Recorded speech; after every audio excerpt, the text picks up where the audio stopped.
அட்டகாசமான சுவையில முட்டை கிரேவி தாங்க பார்க்க போறோம். இட்லி, தோசை, சப்பாத்தி, சுட சுட சாதம் எல்லாத்துக்கும் சூப்பரா இருக்கும். கண்டிப்பா மிஸ் பண்ணாம ட்ரை பண்ணுங்க. எப்படி செய்யணும்னு பார்க்கலாமா? 6 முட்டைகளை வேக வச்சு இது போல கட் பண்ணி எடுத்து வச்சுக்கோங்க. ஒரு மிக்ஸர் ஜார்ல பொரிச்ச அளவுக்கு இஞ்சி, ஒரு 10 பல்லு பூண்டு, 2 பச்சை மிளகாய், கொஞ்சமா புதினா, கொஞ்சம் கொத்தமல்லி சேர்த்துட்டு ஒரு பெரிய சைஸ் வெங்காயத்தை நறுக்கி சேர்த்துக்கோங்க. ஒரு 8 முந்திரி சேர்த்துட்டு கொஞ்சமா தண்ணி ஊத்தி நல்லா ஃபைன் பேஸ்டா அரைச்சு தனியா எடுத்து வச்சுக்கோங்க. இப்போ கடாயில ஒரு 4 டீஸ்பூன் அளவுக்கு எண்ணெய் சேர்த்துக்கோங்க. எண்ணெய் காஞ்சதும் 1/2 டீஸ்பூன் சோம்பு, கொஞ்சமா கருவேப்பிலை சேர்த்துட்டு 2 பெரிய வெங்காயத்தை நல்லா பொடியா நறுக்கி சேர்த்துக்கோங்க. வெங்காயம் நல்லா கண்ணாடி பதத்துக்கு வரணும். அந்த அளவுக்கு நல்லா வதக்கி விட்டுக்கோங்க. பாருங்க, இந்த அளவுக்கு வதங்கி வந்த பிறகு 2 பெரிய சைஸ் தக்காளியை நல்லா பொடியா நறுக்கி சேர்த்துக்கோங்க.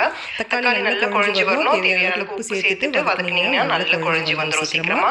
இந்த அளவுக்கு வதங்கி வந்த பிறகு 1/2 டீஸ்பூன் கரம் மசாலா, 1/2 டீஸ்பூன் சீரகத்தூள், 1/4 டீஸ்பூன் மஞ்சள் தூள், 2 டீஸ்பூன் வெறும் மிளகாய் தூள், 1 டீஸ்பூன் மல்லித்தூள், 1/2 டீஸ்பூன் மிளகுத்தூள் சேர்த்துட்டு லோ ஃப்ளேம்ல வச்சு ஒரு 2 நிமிஷத்துக்கு நல்லா கலந்து விட்டுட்டு ஒரு கப் அளவுக்கு தண்ணி சேர்த்து